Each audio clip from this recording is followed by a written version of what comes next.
네, 안녕하십니까. 저는 진행을 맡은 과학 커뮤니케이터 목정환입니다. 반갑습니다. 국민생활과 밀접한 주제의 바이오과학 토크 콘서트 한국생명과학연구원과 함께하는 바이오톡톡은요. 한국생명과학연구원 소속 과학자들로 구성된 대중강연 프로그램입니다. 오늘은 어제와 마찬가지로 국립중앙과학관 슬기로운 과학생활과 함께 진행됩니다. 오늘 이 시간도 그냥 흘려보내는 시간이 아니라요. 함께 생각하고 고민하고 뭔가를 얻어갈 수 있는 그런 시간이 되기를 바라봅니다. 자, 먼저 오늘의 주제를 말씀드리기 전에요. 일상적인 질문을 좀 드릴까 합니다. 여러분 혹시 지난 일주일 동안 맛있는 음식을 많이 드셨는지요? 그리고 그 음식 중에서 배달 음식이나 포장된 것은 혹시 없었을까요? 사실 저만 하더라도 밤만 되면 바삭한 치킨의 유혹에 조금 시달리는 것 같습니다. 사실 고백하자면 어제도 바로 치킨을 시켜 먹었는데요. 요즘에는 아무래도 이전보다 집에서 요리를 해서 드시는 분들이 많다 보니까 이른바 밀키트라고 하는 식재료를 소분해서 보내주는 것이 또 큰 인기를 끌고 있습니다. 이런 배달 음식이나 밀키트 제품을 받아보게 되면요. 두 가지 사실에 놀라게 됩니다. 첫 번째는 굉장히 맛있어서, 그리고 두 번째는 생각보다 어마어마한 양의 포장 용기 때문에. 사실 회사에서는 물건이 손상되지 않도록 하기 위해서 다양한 포장 용기를 사용하고요. 배달 음식은 섞이면 안 되니까 그걸 미연에 방지하고자 포장 용기를 사용하지만 사실 엄청난 양의 일회용품을 보다 보면 조금 죄책감이 드는 것도 사실인 것 같습니다. 사회적 거리두기가 일상이 된 요즘 안전을 위해서 저희가 그 플라스틱 문제들이 조금 더 생겨지고 있는데요.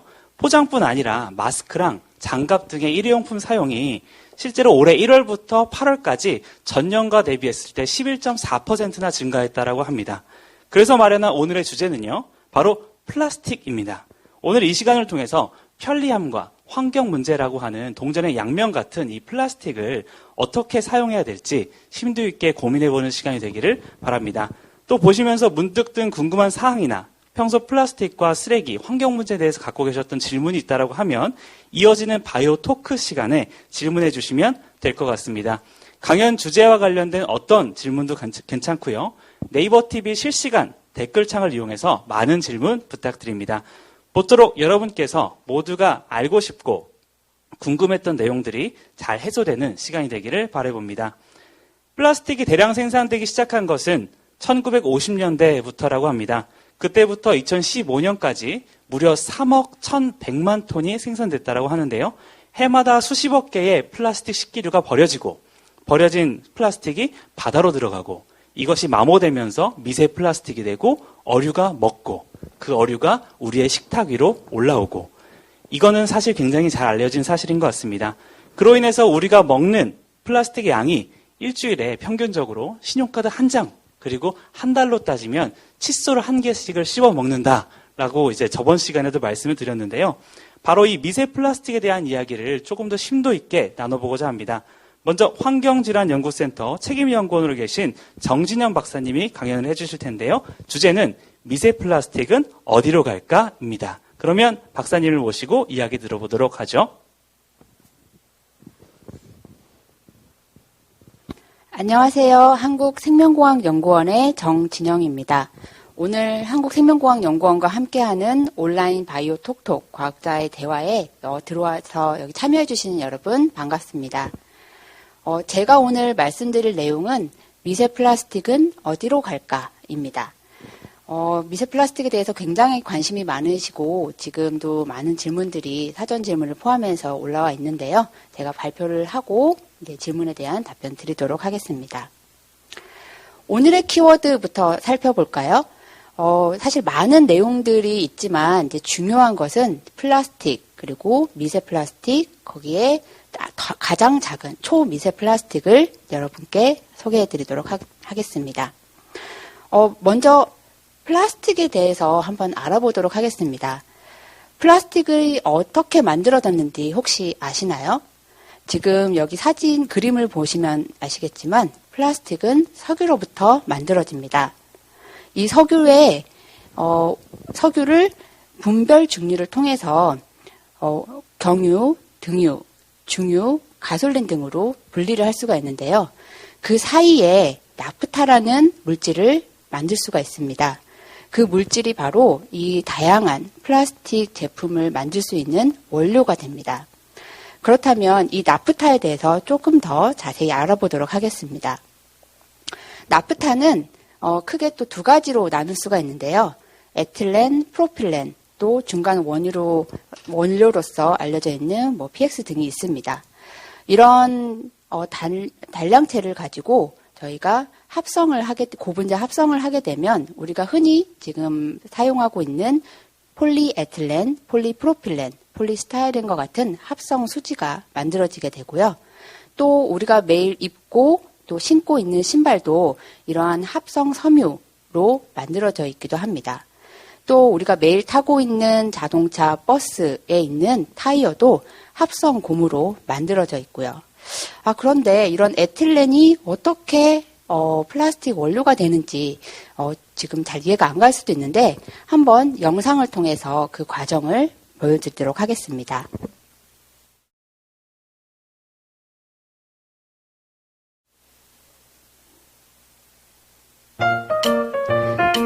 플라스틱이 만들어지는 과정을 아주 간단하게 말씀드리겠습니다. 원유로부터 만들어지는 이 단량체, 즉 단분자 하나하나가 바로 이 재료가 되는데요.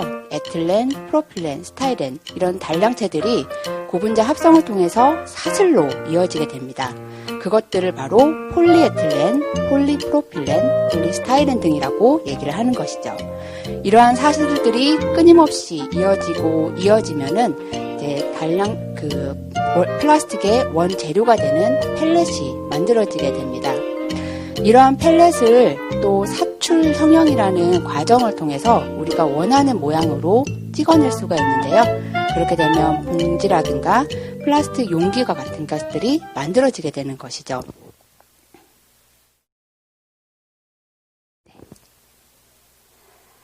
이렇게 만들어진 플라스틱을 조금 더 실제적으로 한번 보여드리도록 하겠습니다. 여기 보이는 이 펠렛이 처음에는 투명한데 이것에 이제 색깔이라든가 다양한 화학 물질을 첨가를 해서 이런 기계에 집어넣게 되고요. 원하는 모양을 찍어내게 되면 우리가 사용하고 있는 이런 플라스틱 제품으로 나오게 됩니다.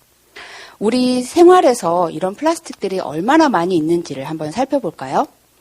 2019년 12월 그린피스 보고서에 따르면은 전 세계 산업별 플라스틱 생산량과 수명을 볼 수가 있습니다. 여기 맨 밑에 보면 건설 재료가 있죠. 사실 건설에도 많은 플라스틱들이 사용이 되고 있습니다. 또한 자동차, 전기 제품에도 플라스틱들이 많이 사용이 되고 있는데요. 사실 그 중에서도 가장 많이 사용되고 있는, 즉 약 절반 가까이가 이 바로 포장재, 용기에 해당이 됩니다.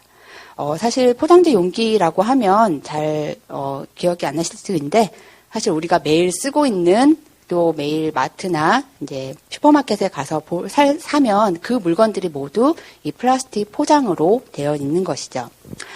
그럼 여기서 잠깐 퀴즈를 한번 내보도록 하겠습니다. 여러분 한번 맞춰보세요. 다음 중 플라스틱이 들어가 있지 않은 물건은 무엇일까요? 자, 목 박사님도 한번 맞춰보세요. 마스크, 신발, 타이어, 칫솔. 자, 지금 여러분들 혹시 정답을 톡으로 또 올리실 수도 있고요. 한번 궁금하신 점 있으시면 또 질문 올려주시기 바랍니다. 한 5초 뒤에 목 박사님은 어떤 게 플라스틱이 안 들어간 물건일 것 같으세요? 저는 일단은 직관적으로 봤을 때는 타이어가 좀 안 들어가지 않았을까. 고무랑 이제 그런 게 메인일 것 같아서요. 네. 타이어가 아닐까 싶은데요. 네, 타이어 나왔습니다. 네, 여러분 다 고르셨나요? 네, 타이어 칫솔 빼고 다 안 들어가는 거 아닌가요? 라고 얘기하셨는데, 네, 지금 그 답을 한번 보도록 하겠습니다. 자, 우리가 사용하고 있는 많은 물건들 중에 플라스틱이 들어가 있지 않은 물건은 거의 없습니다. 우리가 매일 쓰고 있는 마스크의 가장 중요한 재료인 이 면 앞에 있는 부분은 사실 폴리프로필렌이라고 하는 고분자로 이루어져 있습니다. 그리고 아까 우리가 매일 입고 신고 있는 신발이나 의류에도 합성섬유가 많이 사용이 되고 있다고 말씀드렸죠. 이 폴리에스터라는 또 합성섬유가 대부분 차지하고 있고요. 사실 고무도 천연 고무가 아닌 우리 합성 고무, 그러니까 석유로부터 얻어낸 합성 고무로부터 타이어도 생산을 하고 있습니다. 아까 칫솔 말씀을 하셨는데요. 이 칫솔의 칫솔 모에 해당하는 부분은 바로 나일론이라고 하는 단단하고 또 안정감 있는 이런 물질인데, 나일론은 굉장히 유명한 플라스틱 물질이기도 합니다. 이렇게 많이 사용하고 있는 플라스틱에 대해서, 현황에 대해서 좀 알아보도록 하겠습니다. 2019년 12월 내셔널 지오그래픽에서 발표한 것인데요.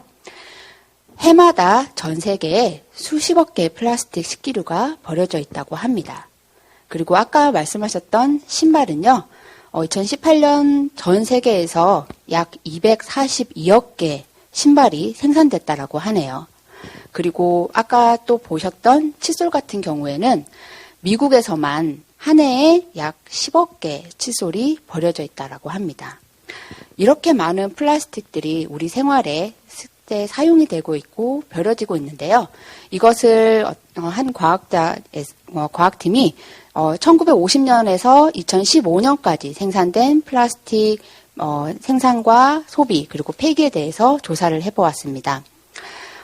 약 65년 동안 만들어진 플라스틱이 83억 톤인데요. 그중에 25억 톤이 지금 사용이 되고 있고요. 일부 약 9%가 재활용이 되고 있습니다. 하지만 12%의 소각을 제외하면 약 90%의 플라스틱 폐기물이 투기 또는 매립이 돼서 환경에 노출이 되고 있는 것이죠. 지금까지 플라스틱이 어떻게 만들어지고 어떻게 사용되고 이제까지 폐기가 되는 것까지 알아봤는데, 사실 오늘의 주제가 뭐였죠? 바로 미세 플라스틱이죠. 사실 미세 플라스틱은 플라스틱과 굉장히 밀접한 관계가 있기 때문에 앞에 플라스틱에 대해서 먼저 말씀을 드렸고요. 그렇다면 지금부터는 미세 플라스틱이 무엇인지 한번 살펴보도록 하겠습니다. 미세 플라스틱은 미세한 플라스틱, 즉 크기에 따라서 구분이 지어질 수가 있습니다. 큰 플라스틱이 쪼개지고 작아지면 5mm 이하의 작은 플라스틱이 형성이 되고 그것을 통칭해서 미세 플라스틱이라고 합니다. 크기가 더 작게 작아지면요, 1 마이크로미터 이하의 초미세 플라스틱 또는 나노 플라스틱으로 구분을 질 수가 있습니다. 이렇게 크기에 따라서 미세 플라스틱을 정의를 해보았는데요. 사실 어떻게 만들어졌는지에 따라서도 구분이 될 수가 있습니다. 발생 경로에 따라서 두 가지로 나눌 수가 있는데요. 처음부터 작게 만들어진 미세 플라스틱을 1차 미세 플라스틱이라고 합니다. 그러면 1차 미세 플라스틱은 어디에 쓰여 있는지 한번 살펴볼까요?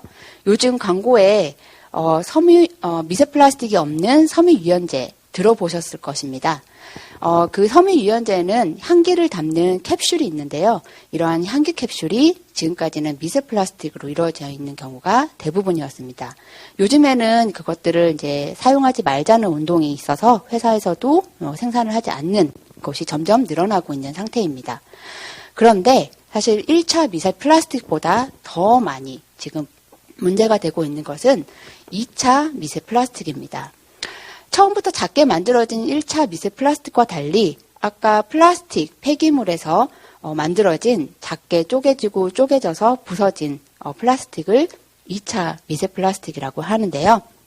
그러면 이 미차 플라스틱이 지금 환경에 어떻게 노출이 되어 있는지 한번 살펴볼까요?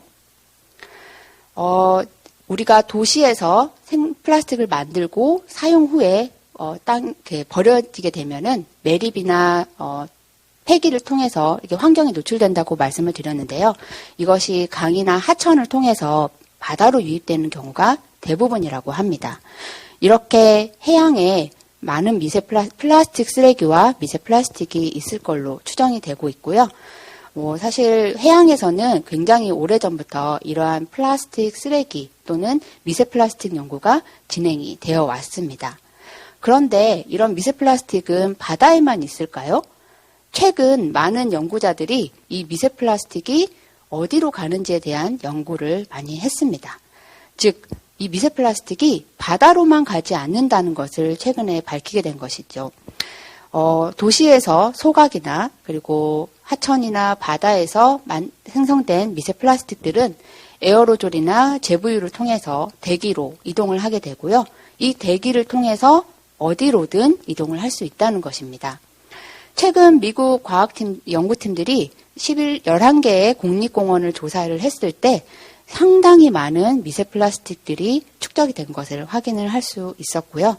이러한 미세 플라스틱은 먼지처럼 또 가볍기 때문에 더 멀리 여행을 할 수 있다라고 합니다. 그러면 이 미세 플라스틱이 어디까지 갔을까요? 이 미세 플라스틱이 가장 먼 곳을 한번 찾아보도록 하겠습니다. 바로 북극입니다. 작년에 또 연구팀이 북극에 가서 그 북극에 있는 눈을 채취를 해서 분석을 해본 결과 미세 플라스틱이 상당히 검출이 되어 있는 것을 확인했습니다. 아니, 사람이 많이 가지 않는 북극인데 왜 미세 플라스틱이 있을까요? 아까 대기를 통해서 이동을 한 미세 플라스틱이라고 지금 과학자들은 생각을 하고 있는 것이죠. 또한 매립 같은 경우에는 이 큰 플라스틱들이 땅에 묻혀지게 되고 땅에는 지렁이나 많은 미생물들이 있어서 이러한 미생물에 의해서 큰 플라스틱들이 작게 쪼개지고 또 미세 플라스틱을 형성을 할 수가 있게 됩니다. 그러면 이 미세 플라스틱은 대기, 해양, 토양 이렇게 분포를 하고 있는데 그 안에 살고 있는 우리 생물들 있죠. 이 생물들에는 얼마나 있는지 사실 지금 아직은 연구가 많이 되어 있지는 않지만 최근 몇 년 동안 진행된 연구 결과들을 소개를 해드리면요. 물벼룩이나 크릴새우와 같은 작은 무척추 동물에서 물고기, 개구리와 같은 척추 동물 그리고 고등 동물 중에 우리가 많이 실험용으로 사용할 수 있는 쥐에서까지 미세 플라스틱의 분포와 영향 연구가 진행되고 있습니다. 이렇게 많은 동물들이 사용이 되고 있는데 사실 가장 궁금한 것은 사람이죠. 우리 몸에는 미세 플라스틱들이 얼마나 있을까요? 사실 아직 모릅니다. 하지만 아까 해양, 대기, 토양 등에서 미세 플라스틱들이 검출이 되고 있고 이 환경에서 다양한 경로를 통해서 미세 플라스틱이 인체에 유입이 될 수 있는 가능성이 있습니다. 최근 환경과학과 기술이라는 저널에서 이 미세 플라스틱의 인체 유입량을 추정한 연구 결과가 발표가 되었는데요. 공기와 또 식수 그리고 바다에서 얻은 이 소금을 통해서 이 미세 플라스틱들이 연간 얼마만큼 축적이 될 수 있다라는 결과를 발표를 해 두었습니다. 그러면 이런 미세 플라스틱들이 몸에 있을 때 사실 어떤 영향이 있는지 궁금하죠? 이러한 영향은 단순히 플라스틱만 있다고 해서 알 수 있는 건 아니고요. 크기에 따라서 사실 이 영향이 달라질 수가 있습니다. 일단 큰 플라스틱 같은 경우에는요. 물리적인 영향이 가장 주요합니다. 그렇지만 이게 크기가 작아지기 시작하면 점점 화학적인 영향이 커질 수가 있고요. 나노 플라스틱 같은 경우에는 이 주로 화학적인 영향이 큰 부분을 차지하고 있습니다. 저는 개인적으로 이 나노 플라스틱을 주로 연구를 하고 있는데요. 제가 작년에 발표한 연구에 대해서 잠깐 소개를 해드리도록 하겠습니다. 이 연구는 나노 플라스틱과 이 나노 플라스틱이 체내에 얼마나 흡수되고 어떤 영향을 미치는지에 대한 짧은 자료입니다. 작년에 뉴스를 통해서도 많이 소개가 되어 있는데요. 혹시 오늘 발표를 잘 못 들으셨으면 이 뉴스 초미세 플라스틱이나 나노 플라스틱을 검색해 보시면 확인하실 수가 있습니다. 플라스틱 종류가 굉장히 많습니다. 폴리에틸렌, 폴리프로필렌, 그리고 제가 선택한 연구 주제로 폴리스타이렌을 지금 선택을 했는데요. 이 폴리스타이렌은 여러분 많이 들어보신 스티로폼이라고도 알려져 있습니다. 이 스티로폼은 특히 바다에서 미세 플라스틱의 주범으로 알려져 있는데요. 그 이유는 바다에서 양식을 할 때 많이 사용이 되고 있는 부표의 원료이기 때문입니다. 한동안 이 부표의 주 원료인 이 스티로폼에 의해서 이 미세 플라스틱 오염이 심각해져 있다는 뉴스나 보도를 많이 접할 수 있을 것입니다. 저는 이러한 이 폴리스타이렌을 선택을 했고요. 이 폴리스타이렌 나노 플라스틱을 연구를 하기 위해서 어떤 동물을 선택을 했냐면 이 줄무늬가 있는 제브라피쉬라는 동물을 가지고 연구를 했습니다.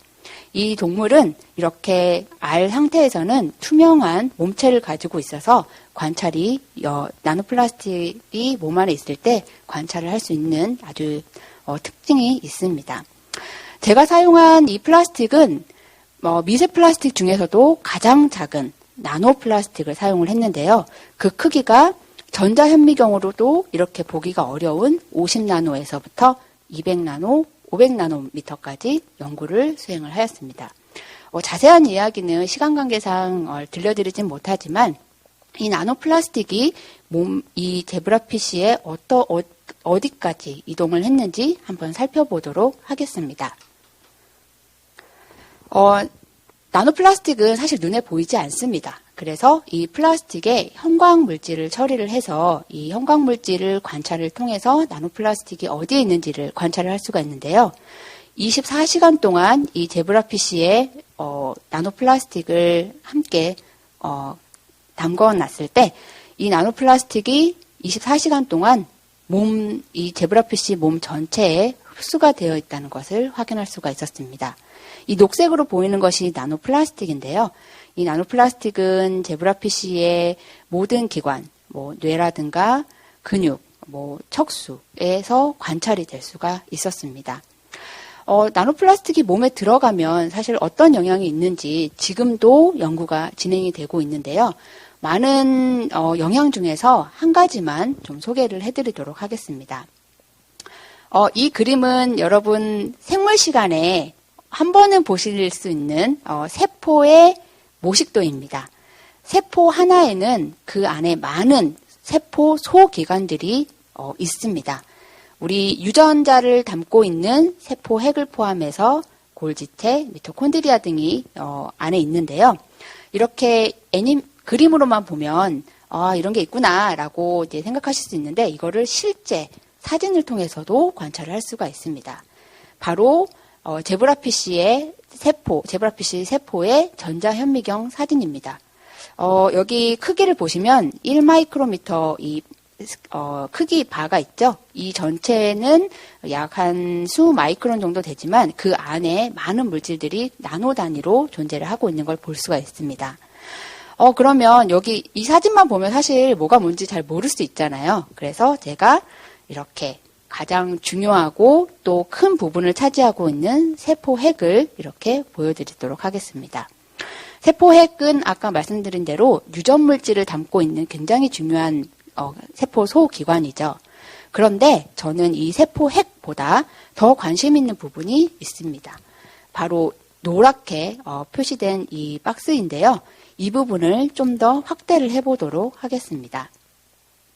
이 부분을 확대를 했을 때 사실 세포 핵보다는 훨씬 작은 하지만 이렇게 동글동글하고 또는 타원형으로 동글동글하게 모여있는 이러한 원형을 볼 수가 있는데요. 이것은 바로 세포에서도 에너지를 공급하는 즉 세포의 에너지 공장이라고 알려져 있는 미토콘드리아입니다. 이 미토콘드리아는 우리 몸에서도 굉장히 중요한 역할을 하고 있는데요. 이러한 미토콘드리아가 나노플라스틱을 처리한 제브라피쉬에서 이러한 모양으로 변형이 된 것을 확인을 할 수가 있었습니다. 원래 동그랗게 원형을 잘 유지를 하고 있어야 할 미토콘드리아가 모양이 찌그러지거나 심지어 구멍이 생기는 경우도 관찰을 할 수가 있었던 것이죠. 이것은 나노플라스틱에 의해서 이런 미토콘드리아가 손상이 되었다는 것을 보여주고 있습니다. 사실 더 많은 연구 내용들이 있는데요. 시간 관계상 다 보여드리지 못하지만 혹시 더 궁금한 내용이 있으시면 저희가 이따가 다시 그 생명과학연구원에 있는 유튜브를 소개해드리도록 하겠습니다. 지금까지 미세 플라스틱이 어떻게 만들어지고 어디로 여행을 하고 있는지에 대해서 살펴보았습니다. 이 미세 플라스틱이 작게 만들어지면 토양, 대기, 해양을 거쳐서 다양한 생물들에게 또 영향을 미칠 수가 있고요. 결국엔 사람에게까지 영향을 미칠 수가 있습니다. 오늘 이 미세 플라스틱의 여행에 대해서 함께 여행을 해보았는데요. 더 궁금한 내용이 있으시면 유튜브 한국생명과학연구원 채널에 한번 방문을 하셔서 미세 플라스틱에 대해서 찾아보시고요. 참고로 제가 이 자세한 내용을 여기 또 영상을 만들어 놨으니까 관심 있으신 분들은 이 영상을 또 참고해 주시기 바랍니다. 그럼 지금까지 미세 플라스틱은 어디로 갈까에 대한 강연을 마치도록 하겠습니다. 감사합니다. 네, 박사님 고생 많으셨습니다. 박사님 강연을 통해서 많은 분들께서 경각심을 갖고 계실 것 같고요. 미세 플라스틱에 대해서 또 나노 플라스틱에 대해서 많이 이해를 하실 수 있었을 것 같습니다. 자, 이제는 박사님과 함께하는 바이오 토크 시간이 기다리고 있습니다. 지금 방송을 보고 계시는 시청자분들의 질문에 실시간으로 답변을 해드릴 수도 있고요. 그리고 저희가 사전에 집계해둔 질문들이 또 있습니다. 그 질문들에 대해서도 성심껏 답변을 드리도록 하겠습니다. 그리고 보시는 동안 또 궁금하신 점이 생겼다라고 하면 지금 바로 네이버 TV 댓글창을 통해서 질문해 주시면 저희가 몇 개를 선정을 해서 답변을 또 드릴 수 있도록 하겠습니다. 자, 그럼 본격적으로 시작해 볼 텐데요. 첫 번째 질문은요, 우선 사전 집계된 질문으로부터 시작을 할까 합니다. 자, 박사님, 그 바이오 플라스틱이 분해되려고 하면 대략 어느 정도가 걸릴까요? 네. 첫 번째 질문부터 굉장히 어려운 질문을 받았는데요. 네. 사실 제가 바이오 플라스틱 전문가가 아니어서 굉장히 이 질문에 어떻게 대답을 해야 될지 고민이 많았습니다. 저희 한국생명과학연구원에 바이오 플라스틱 전문가가 계셔서 제가 그 전문가 분께 한번 여쭤봤습니다. 바이오 플라스틱이 분해되는 데는 얼마나 걸리나요?에 대해서 이렇게 지금 답변을 해드릴 수가 있을 것 같은데요. 일단 먼저 바이오 플라스틱이 무엇인지에 대해서 알아보는 게 중요할 것 같습니다. 바이오 플라스틱은 재생 가능한 원료로 만들어진 플라스틱이라고 정의를 내리고 있고요. 크게 생분해 플라스틱과 바이오 기반 플라스틱으로 나눠져 있습니다. 생분해 플라스틱 같은 경우에는 바이오매스 함량이 50에서 70% 이상으로 포함을 하고 있어야 되고요. 단점으로는 아직 비용이 좀 비싸지만 생분해 기간이 6개월 이내에 약 90%가 분해되는 것을 이런 생분해 플라스틱이라고 합니다.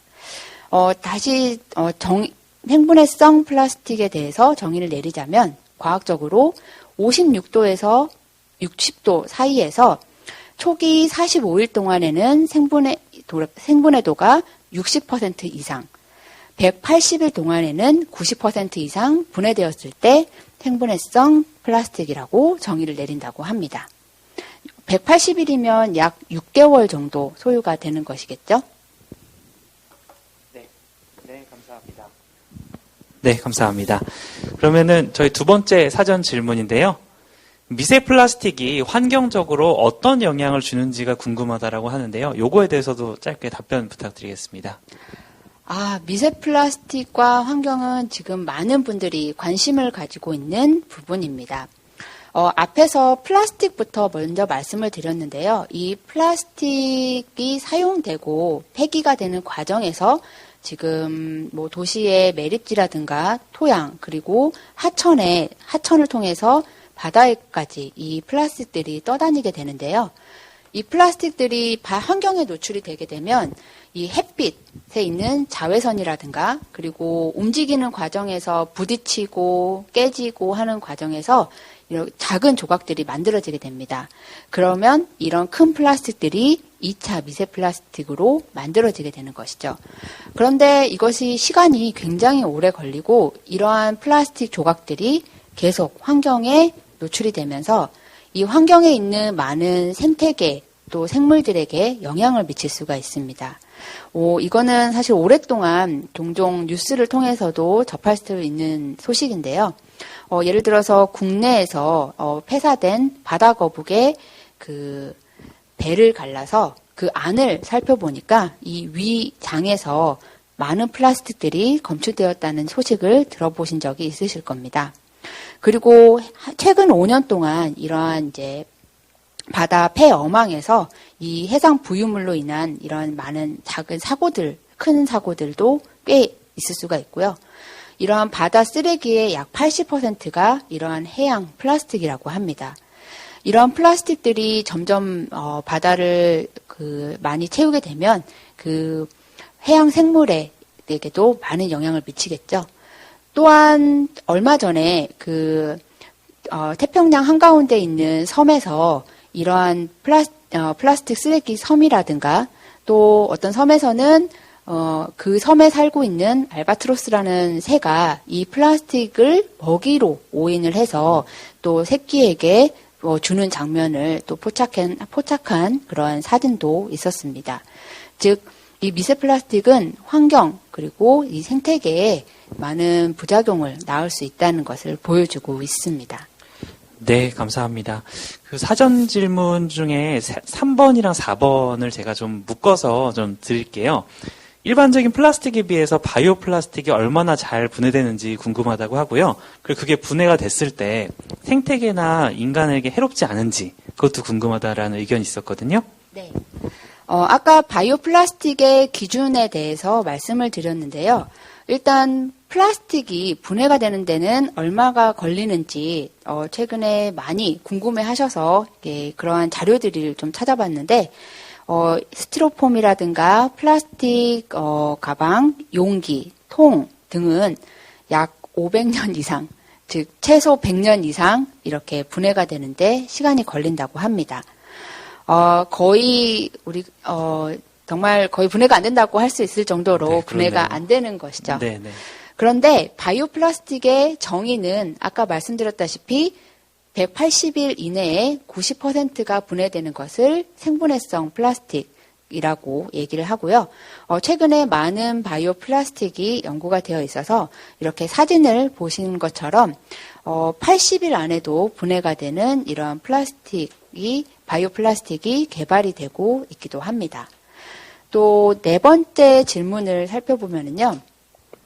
바이오 플라스틱이 분해되면 생태계나 인간에 전혀 해롭지 않냐라고 말씀을 하셨는데 바이오 플라스틱이 분해가 된다는 것은 아까 플라스틱이 만들어지는 과정에서 작은 플라스틱이 큰 사슬이 계속 엮어져서 큰 플라스틱이 되는 것처럼 분해가 된다는 것은 이런 플라스틱들이 깨지고 작아져서 가장 작은 단위인 물이나 이산화탄소까지 분해가 되는 것을 의미를 합니다.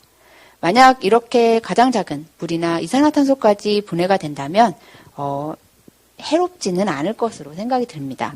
다만 이러한 과정에서 플라스틱이 쪼개지는 과정에서도 이런 미세 플라스틱들이 만들어질 수도 있는데 아직은 사실 이러한 연구가 많이 진행되어 있지는 않습니다. 네, 그러면은 일반 플라스틱보다 훨씬 생태계에도 좋을 것 같은데 저희가 기사에서 이런 바이오 플라스틱이 개발되었다라고 하는 이야기가 많이 나오는데요. 아직까지 막 상용화된 거는 많지 않은 것 같은데 왜 그럴까요? 그 질문에 대해서도 답변을 좀 해드릴 수가 있을 것 같은데요. 바이오 플라스틱은 오래전부터 연구가 많이 진행이 되어 있었습니다. 최근에 워낙 환경에 대한 관심이 많아져서 이 바이오 플라스틱을 이용한 제품도 지금 만들어지고 또 판매가 되고 있는 상황인데요. 제가 그래서 몇 가지를 한번 찾아보았습니다. 이렇게 많은 바이오 플라스틱 제품들이 있습니다. 대표적으로는 지금 우리가 가장 많이 쓰고 있는 플라스틱 봉지를 이러한 바이오 플라스틱 봉지로 만들고 있는 것도 있고요. 그리고 미국의 한 회사에서 생분해성 바이오 플라스틱 중에 하나인 PAH로 만든 물병을 또 판매하고 있는 것을 확인할 수가 있었습니다. 혹시 작년 런던 마라톤 대회에서 굉장히 이슈가 된 물 캡슐이 있습니다.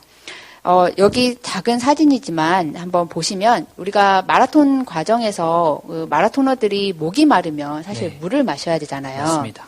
그 물은 지금도 우리가 주변에서 흔히 볼 수 있는 이 플라스틱 바틀에 있는데요. 이렇게 마라토너가 또 마라톤이 끝나고 난 거리에 이러한 플라스틱들이 병들이 이렇게 길거리에 있는 것을 보고 이러한 플라스틱 병을 대체할 수 있는 것이 무엇일까 한 아이디어를 대학생들이 내서 해초로 만든, 즉 먹을 수 있는 물 캡슐을 만들었다고 합니다. 이름은 5호라고 하는데 아직 상용화는 되지 않았지만 지금 이제 열심히 제품을 만들고 있는 과정이고요. 그 시범으로 2019년 런던 마라톤 대회에서 이 물캡슐을 플라스틱 병 대신에 제공을 해서 이 마라토너들이 이 먹은 장면이 또 포착되기도 했습니다. 네. 그리고 요즘 우리가 많이 가고 있는 그 카페라든가 이런 식당에 지금 빨대가 플라스틱으로 대부분 이루어져 있잖아요. 네, 맞습니다. 그런데 이 플라스틱 빨대를 바이오 플라스틱 빨대로 지금 바꾸려고 하는 노력들이 많이 지금 진행이 되고 있습니다. 대표적으로 생분해되는 친환경 빨대라고 옥수수 전분으로 만든 빨대도 나왔고요. 그다음에 해초로 만든 빨대도 있고요. 뭐 가장 유명한 이제 커피숍에서는 또 종이 빨대를 또 사용을 하기도 하죠. 그런데 지금 아직까지 상용화되지 않다라고 생각하시는 이유는 이렇게 만들어져 있지만 저희가 주변에서 흔히 접할 수가 없기 때문일 것으로 생각이 됩니다. 그 이유는 가격이 아직은 플라스틱, 석유로 만든 플라스틱에 비해서 비싸기 때문이죠. 왜냐하면 지금 여기에 사용되고 있는 옥수수라든가 해초 그리고 이러한 뭐 PAH 등은 그 생산 단가가 석유로 만든 플라스틱 원재료보다는 훨씬 높기 때문에 아직까지 많이 활용화되고 있지는 않은 거고요. 또 하나의 문제는 아무래도 석유로 만든 플라스틱보다는 지금 물성, 즉 내구성이 사실 떨어지는 것이 사실입니다. 예를 들어서 우리가 봉투를 사용을 할 때 이 봉투가 튼튼해야 많은 물건도 담을 수 있고 들고 다닐 수도 있잖아요. 네. 그런데 이 봉투가 찢어지거나 약하면 사실 아무리 친환경 봉투라고 하더라도 사용하기가 조금 어려울 수 있겠죠. 그렇죠. 네. 지금 많은 연구를 통해서 이러한 가격이라든가 물성을 개선하고자 하는 노력들이 있는데요. 지금 이렇게 하나씩 나온 플라스틱들이 앞으로는 더 많이 친환경 바이오 플라스틱들이 더 많이 나오지 않을까 기대를 네. 하고 있습니다. 네, 이렇게 바이오 플라스틱이 실제 저희 실생활에 많이 들어오면 좋겠다라는 생각이 드는데요. 그러면서 또 한 가지 드는 생각은 이런 바이오 플라스틱을 만드는 기술력이 우리나라가 어느 정도가 있을까? 이거가 다 수입을 해서 오면 또 안 될 것 같아서 특허권이 어느 나라에게 있는지, 우리나라 수준은 어느 정도까지 와 있는지 말씀 부탁드려도 될까요? 네. 굉장히 기술에 대해서 관심이 많은 분이 질문을 하셨던 것 같습니다. 네, 네. 그래서 찾아봤을 때 이 바이오 플라스틱이 전 세계적으로 어떤 수준으로 이제 지금 생산이 되고 있는지를 살펴보았습니다. 지금 독일 환경연구기관에서 발표한 자료에 따르면은요, 전 세계 바이오 플라스틱이 2020년 같은 경우에는 약 210만 톤이 생산을 했다라고 합니다. 전체 210만 톤의 바이오 플라스틱 중 국내에서의 생산되는 바이오 플라스틱 규모는 약 4만 톤으로 아시아 전체 시장에서는 6%, 전 세계에서는 약 1% 수준에 해당이 된다라고 하네요.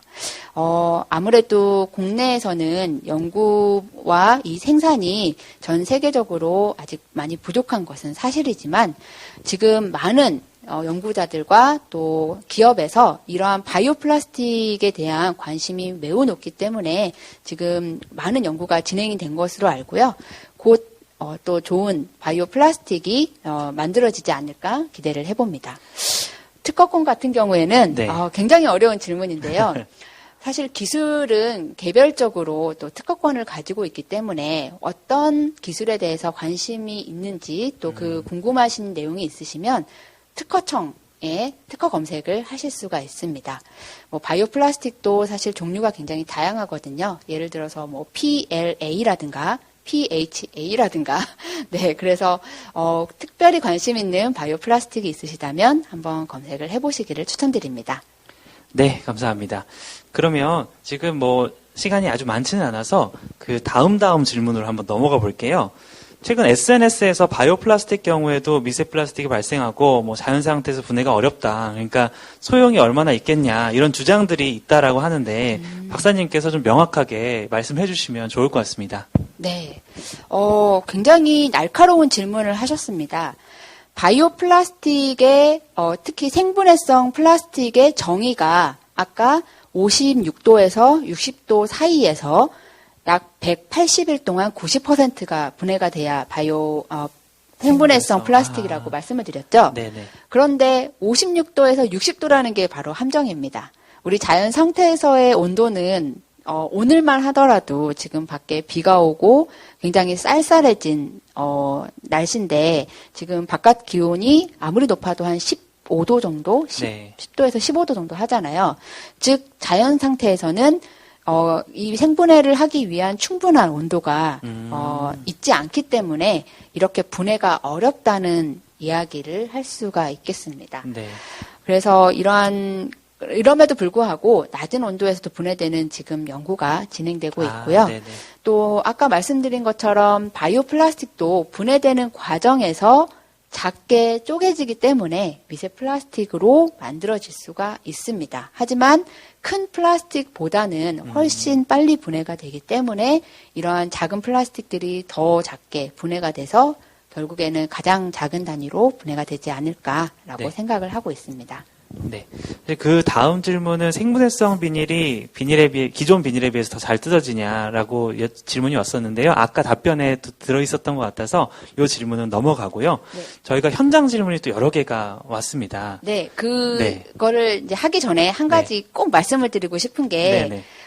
바이오 플라스틱이나 생분해 플라스틱에 대해서 많은 관심들이 있는데, 제가 서두에도 말씀드렸다시피, 저는 바이오 플라스틱 전문가가 아닙니다. 하지만 저희 연구원에는 바이오 플라스틱 전문가가 계십니다. 그래서 이 질문들도 사실 대부분 이 바이오 플라스틱 전문가분께서 전달을 해주신 거고요. 제가 이분에 대해서 소개를 해드리면 저희 한국생명공학연구원에서 6월에 코로나19가 불러온 플라스틱 지구라는 이전 바이오 톡톡을 진행을 했습니다. 네.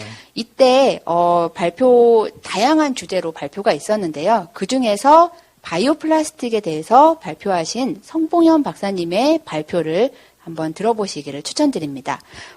굉장히 긴 그 바이오 톡톡이었는데 제가 이 성 박사님의 그 시간만 따로 한번 찾아봤더니 54분부터 들어보시면 이 바이오 플라스틱에 대해서 자세하게 이야기를 들으실 수 있습니다. 그래서 바이오 플라스틱의 종류나 아니면은 기준에 대해서도 굉장히 상세히 설명을 해주셨고요. 다음 기회가 된다면 이 바이오 플라스틱에 대해서 또 한번 발표를 해주시지 않을까 생각이 듭니다. 네, 감사합니다. 그 바이오 톡톡 이전 영상들도 굉장히 유익하니까요. 많이 찾아서 봐주시면 좋을 것 같고요. 저희 현장 질문 들어온 것들 중에서 제가 한 2가지 정도만 우선 골라봤습니다. 먼저 이제 아무래도 이제 실생활에 굉장히 밀접한 것들을 질문을 해주셨는데, 아까도 이제 뭐 그런 어류나 이런 다양한 생물들에 미세 플라스틱이 들어있다라고 말씀해 주셨잖아요. 그래서 그러면 섭취를 최소화할 수 있는 방법이 어떤 거가 있을까 이렇게 걱정하시면서 질문하신 분께서 계셨어요. 혹시 어떤 조언 같은 걸 해주실 게 있을까요? 네, 정말 어려운 질문이십니다. 네네. 사실 그 어류나 이제 해양 생물 뿐만 아니라 많은 생물들이 미세 플라스틱에 노출되어 있는 것은 사실입니다. 하지만 이게 양이 너무 많고 수가 많고 또 크기가 너무 다양해서 얼마나 있는지에 대한 연구는 지금도 진행이 되고 있고요. 이러한 생물 하나하나에 대한 영향보다는 저는 개인적으로는 이 큰 플라스틱이 이 바다로 떠내려가지 않도록 또는 바다에 있는 플라스틱을 수거해서 이 미세 플라스틱이 더 이상 발생하지 않도록 하는 것이 더 중요하다라고 생각을 합니다. 네. 그러면 미세 플라스틱도 적게 만들어지고 또 이 바다나 이런 생태계에 있는 동물들도 그런 미세 플라스틱으로부터 좀 더 안전해지지 않을까 생각이 듭니다. 네, 감사합니다. 좀 도움이 되셨을 거라고 생각을 하고요. 또 나왔던 질문 중에 이것도 실생활과 관련되어 있는 질문인데요. 그 식품 안전 검사를 할 때 방사능도 체크를 하고 중금속이 얼마나 들어있는지도 체크를 하는데 미세 플라스틱에 대한 것도 체크가 들어가는지 아니면 그런 게 예정이 돼 있는지 그런 거에 대해서도 질문이 왔거든요. 네, 사실 미세 플라스틱에 대한 관심이 아주 최근부터 이제 많이 높아지고 있는데요.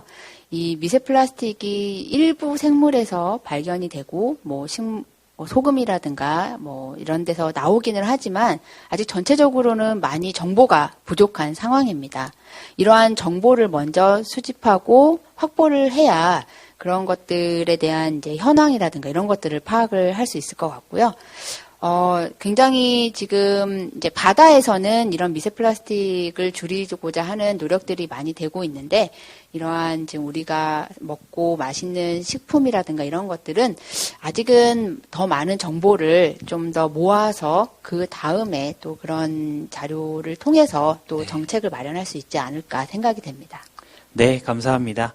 사실 아까 올라왔던 댓글 중에서 우연히 들어왔다가 박사님께서 설명을 너무 잘해주셔서 계속 듣고 있다 이렇게 말씀해 주신 분도 계시거든요. 감사합니다. 박사님 덕분에 많은 분들께서 아셨을 거다라고 생각을 합니다. 그래서 시간 관계상 질문은 여기까지 받도록 하고요. 문답에 수고해 주신 박사님 진심으로 감사드립니다. 감사합니다. 네. 영국은 지난해까지 플라스틱 빨대와 면봉 판매를 이제 금지를 했습니다. 그리고 유럽연합은요, 비닐봉지 사용량을 2019년 50%에서 2025년 80%까지 줄이겠다라고 이야기를 했는데요. 우리나라도 지난 2018년 이제 커피 전문점이나 패스트푸드점에서 일회용 컵 규제를 실시했었죠. 그래서 사용량을 크게 줄이는 성과도 냈었는데 지금은 코로나19 사태로 인해서 방역을 최우선으로 하면서 조금은 규제가 느슨해졌다라는 이야기도 나오는 것 같습니다. 그럼에도 불구하고 정부와 지자체 그리고 기업 차원에서 플라스틱 문제 해결을 놓고 다각도로 고민을 하고 있는 걸로 알고 있는데요. 플라스틱 제품을 어쩔 수 없이 사용해야 하는 기업 차원에서도 재활용이 잘 이루어질 수 있도록 재질을 단일화하거나 용기 두께를 최소화하는 등의 방법을 모색하고 있고요. 배달 어플리케이션 업체에서는 주문할 때 소비자가 일회용품 사용 여부를 결정할 수 있는 그런 기능을 도입하기도 했습니다. 그렇다면 우리는 어떤 것을 하면 좋을까요? 나는 무엇을 해야 할까요? 이 시대를 살아가는 한 사람으로서 문명의 편리함을 누리는 것을 그치지 않고 지구를 위해서 어떤 노력들을 할 수 있을까요? 이런 고민들을 오늘 강연을 통해서 더 깊이 해주셨으면 좋을 것 같습니다. 여러분께서 각자의 자리에서 노력하고 또 실천해 주시는 동안 저희 한국생명공학연구원에서는 미세 플라스틱 문제를 해결하고 환경을 살리기 위해 부단히 노력하도록 하겠습니다. 앞으로도 저희 한국생명공학연구원은요, 국민 여러분의 안전하고 건강한 생활을 위해서 최선을 다할 것이고요. 추후 전해드릴 연구 실적이나 과학적인 지식이 있다고 하면 이러한 자리를 다시 한번 만들어 보도록 하겠습니다. 오늘은 아까 말씀드린 것처럼 국립중앙과학관 슬기로운 과학생활과 함께 했고요. 그럼 지난 시간과 마찬가지로 구호와 함께 프로그램을 마치도록 하겠습니다. 코로나19 함께라면 극복할 수 있습니다. 함께 해주신 여러분 고맙습니다. 안녕히 계십시오.